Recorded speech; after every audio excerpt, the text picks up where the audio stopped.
Hello and welcome to the 2021 LES Budget and Rates virtual public meeting. My name is Brooke Rogers and I will be monitoring the chats throughout this presentation. If you do have any questions, go ahead and submit them via the chat button in the lower toolbar, and I'll be sure to work those into our conversation. This webinar is being recorded and will be available on les.com/budget after the meeting. And I'd like to introduce our speaker today, which is Laura Kapustka, CFO here at LES. Thank you, Brooke. And thank you for those of you who have chosen to spend your lunchtime with us to learn a little bit more about the LES budget. I've got several slides here to go through, and if there are any questions, please ask them while I'm going through, and there'll also be a time at the end for questions. So I'll go ahead and share my screen now.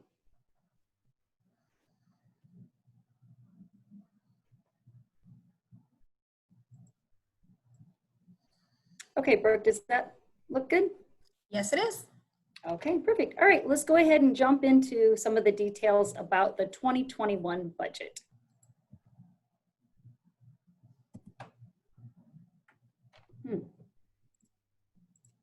Okay, there we go. Okay, so just to start at the end of the story, we are not proposing to have a rate increase in 2021. I am going to be talking about some components within the rate schedules that will be proposed to change, but overall there is no system-wide rate increase. The budget does achieve our financial metrics, and we'll take a look at that a little later, although it was a challenging budget year to try to achieve those metrics. We're going to talk about the increase in net power costs, and we're also going to talk about how our recent bond refinancing helped to ease some of the stress on the 2021 budget. So if we start at the top and look at the total 2021 budget, you can see on this slide that it totals almost $312 million, and that it's almost $36 million less than this year's or the 2020 budget. And that variance to this year's budget is really spread between the operating budget, which is $16 million lower, and the capital budget, which is almost $20 million under last year's budget. So when you see that a budget is coming, the expenses are coming so far under the prior year's budget, you would automatically think that that's good news. But it's not really the full story, because we're going to also look at how revenues are also projected to be lower next year. When we look at our operating budget, you can see from this pie chart that the largest component to our operating budget is our power cost. So that is our cost to purchase or produce power. It's a little over 50% in 2021. And that size of the pie is the same nearly every single year. It is the largest single component of our operating budget. You can then see the other pieces of the operating budget: payroll, other operations, depreciation, and transmission comprise the balance of the operating budget. When we look at power cost, there's a third component to it, which is the revenue that we receive from the sale of the power into the Southwest Power Pool market. So when I talk about net power cost, that includes both the purchased power cost as well as our cost to produce power, and then the third component is what we receive for sale of that power into the market. Those three together equal net power costs. So if you look at the far right-hand side of this graph, you can see that total net power costs are about $11 million higher in 2021 than they are in the current year's 2020 budget.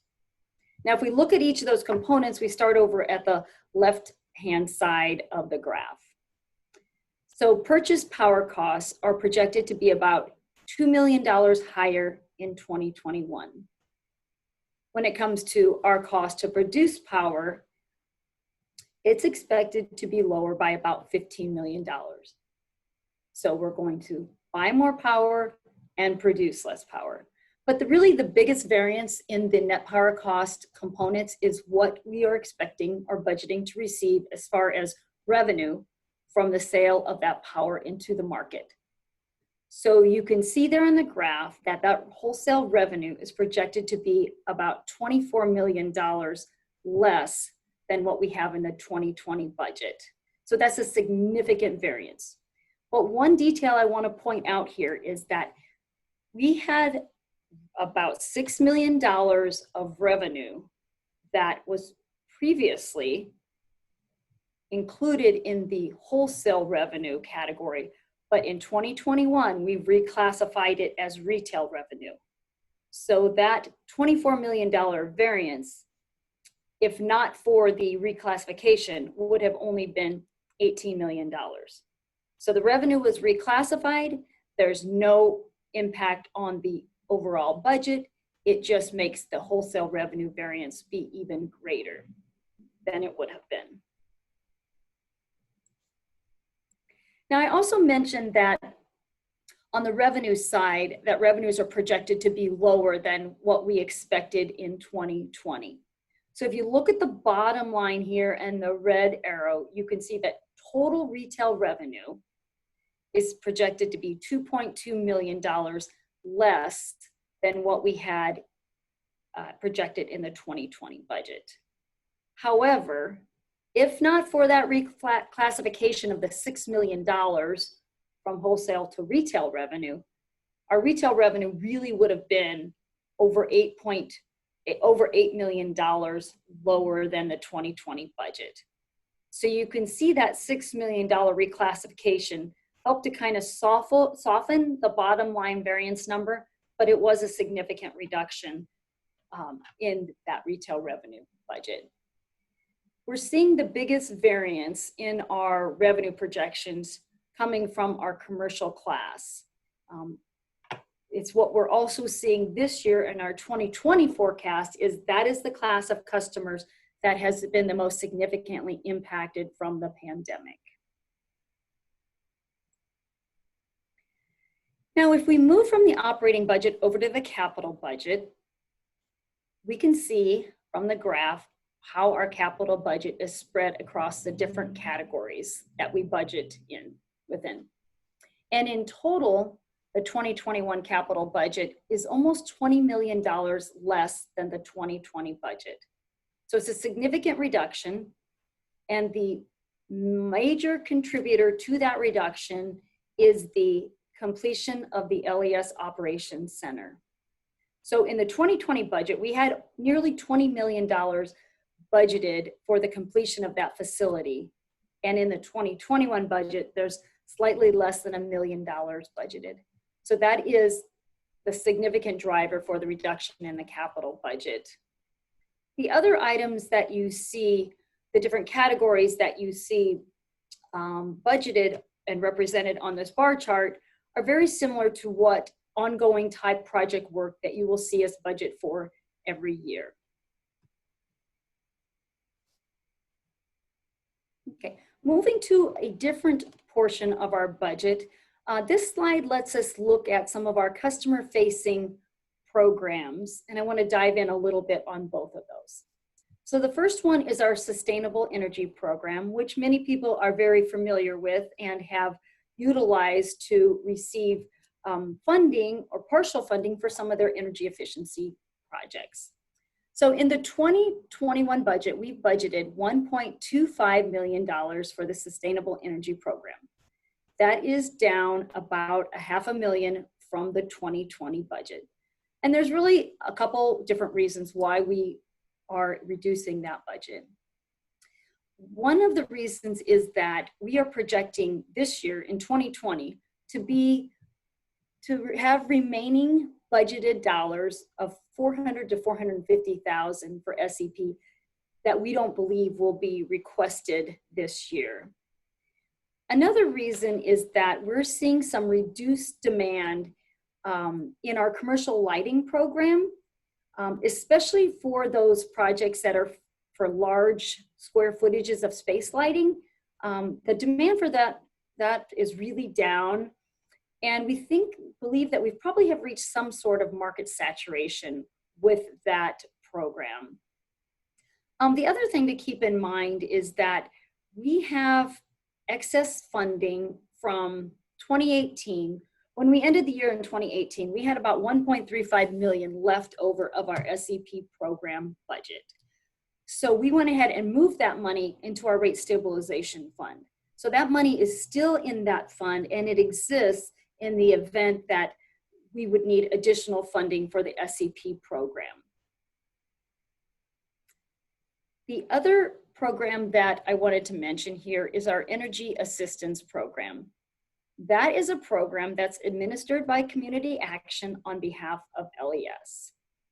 In 2021, we're funding $325,000 for that program in our budget, and that's up a couple thousand from what we had in the 2020 budget. The determination of the budget for the EAP program is based on whether or not we're having a rate increase and the projected number of customers for the next year.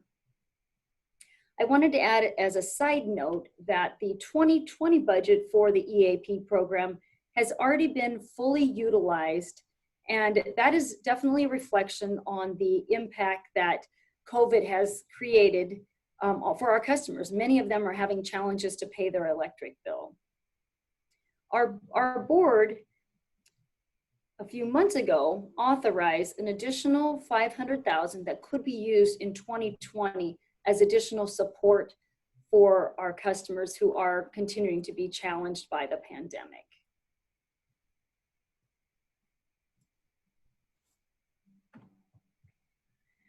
So I've talked about a lot of individual components of the budget, and I want to pull it all back together now.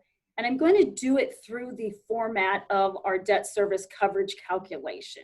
So this calculation is one of the key financial metrics that we use when determining whether or not we need a rate increase, and is also one of the key metrics that the rating agencies who rate our debt looks at when they are assessing LES's financial strength. So starting at the top, I've highlighted whether the variance is a positive and helps us not need a rate increase, or if the number is red, that means it's a negative and puts pressure on the budget and the need for a rate increase. So if we start at the top, our 2021 budget for retail revenue, and now for total revenue, I'm sorry. So now I'm talking about retail revenue as well as that wholesale revenue that we talked about when we were talking about net power costs. So that budget is $315 million, or it's $26 million less than the 2020 budget. That is an item that on its own is going to put pressure on the budget and could result in the need for a rate increase. However, on operating expenses, those operating expenses in the 2021 budget came in at $14 million less than 2020. So that number is green, reflecting that reduces pressure on the budget and the need for a rate increase. So lower expenses is good. Lower revenue is not good. Interest income is budgeted at $1 million and is a $2 million less than what we had in the 2020 budget. So that's also a negative variance and puts pressure on the budget. So in total, when you look at those categories together, it totals $101 million, and it's $14 million less than what we had projected in the 2020 budget. So that number is an important component in the debt service coverage calculation, the $101 million, the result of those, adding together those components. And that $101 million then is divided by our debt service for 2021. And when I say debt service, I mean what we have to pay for principal and interest on our debt. So when you divide the $101 million by the $50 million of debt service, you come up with a debt service coverage of 2.03 times. So it's slightly less than the 2020 budget, but it's above our target of 2.0.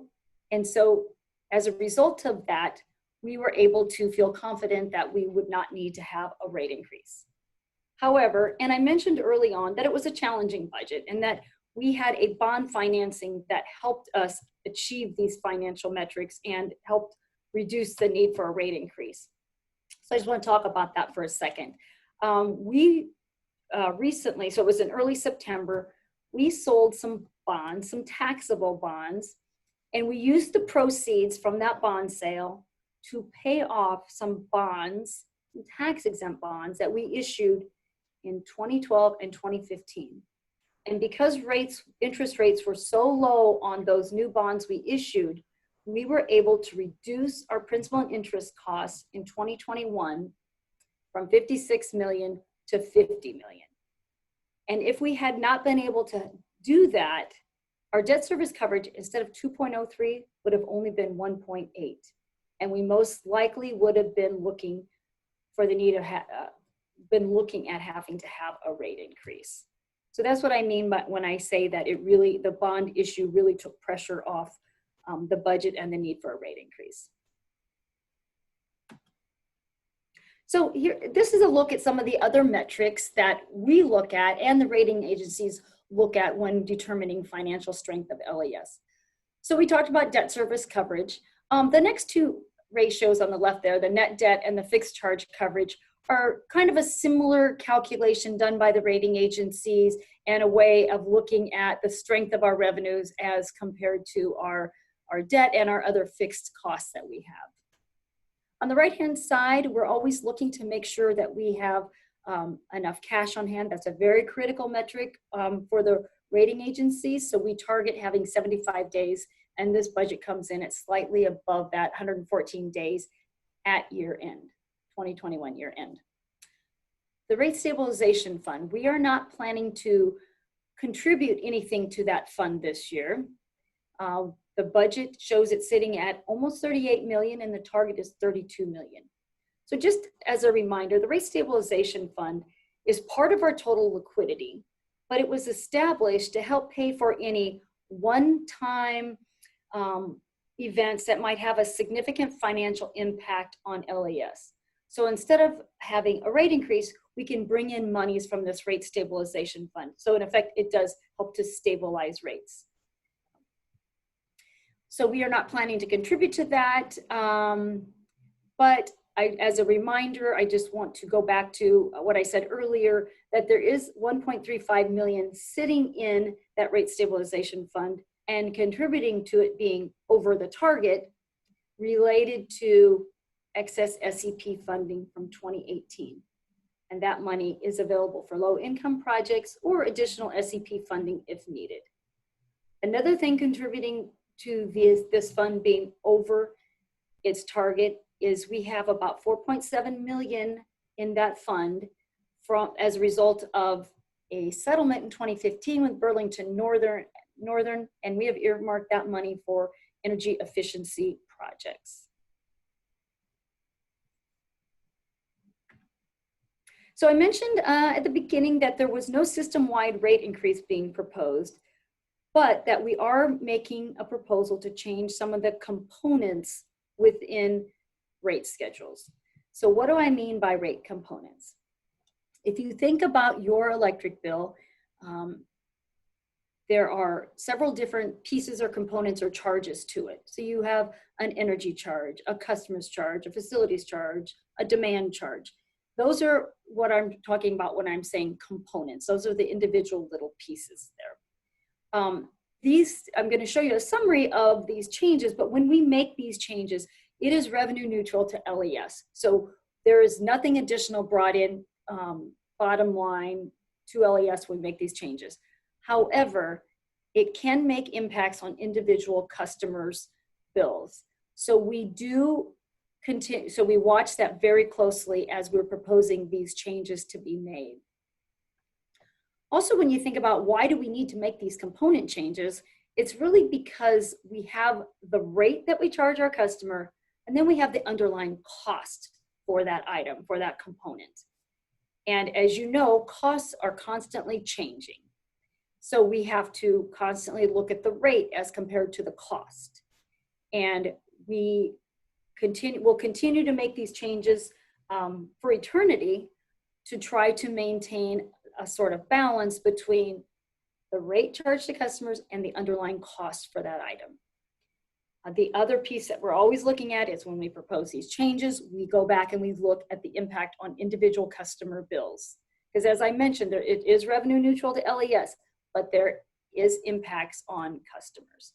So if you look at this graph here, this represents the annual bill changes to the customers that will be impacted by these proposed component changes. So you can see that the largest grouping of customers, about 9,400, that will be impacted by these component changes will see a $0 to $25 annual change on their bill.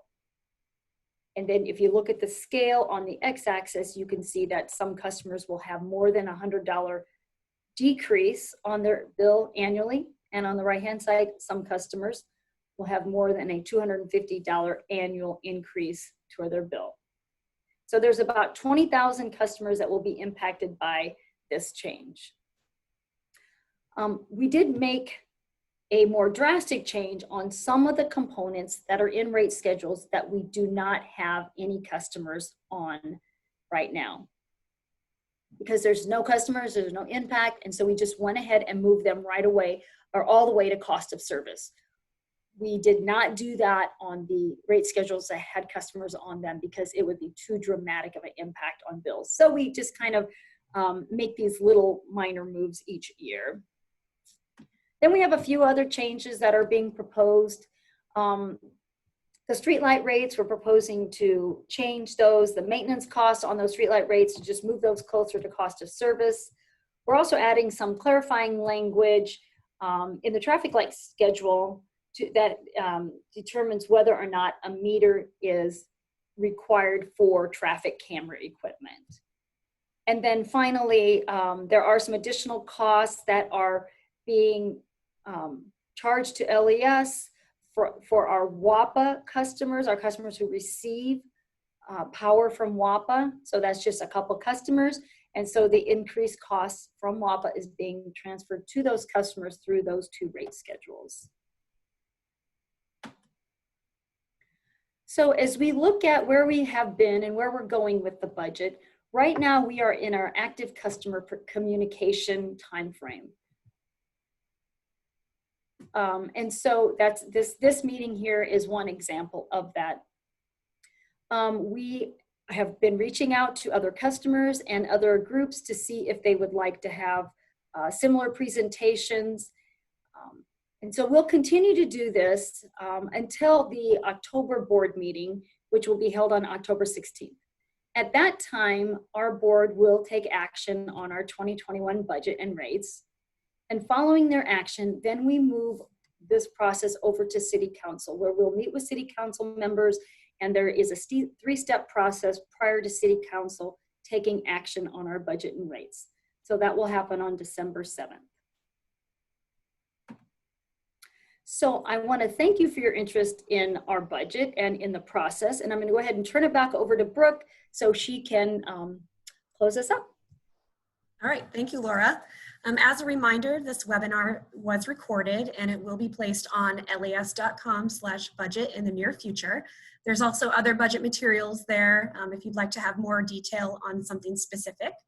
And if you have any more questions that you think of as you go forward in reading the materials, there is a place to contact us via email within that site as well. Thank you again, Laura, for all the great information, and have a great day. Thank you.